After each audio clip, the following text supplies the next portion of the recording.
এই ভালু খরগোশ, ঘরের মধ্যে বাথরুম পায়খানা করছিস, আমি কিন্তু তোর ভিডিও করছি, এটা সোশ্যাল মিডিয়ায় ছেড়ে দেবো, তুই ভাইরাল হয়ে যাবি। क्या बोला तूने? এটা নিয়ে তোকে 3বার ঘরের বাইরে বের করেছি, তুই ইজি করিস নি। তুই নিজেও চুপ করে থাকবি না, আর এটাকেও ভালোভাবে থাকতে দিবি না। ये भी मेरी गलती है।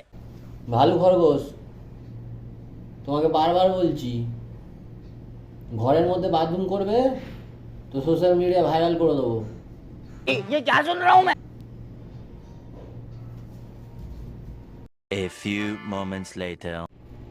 সোশ্যাল মিডিয়ার কথা বলেছি বলে ভালু খরগোশ এখন শুয়ে পড়েছে চুপ করে ভদ্র মানুষের মতো। কথা শুনবে, সব সময় অত দুষ্টুমি করলে হয়?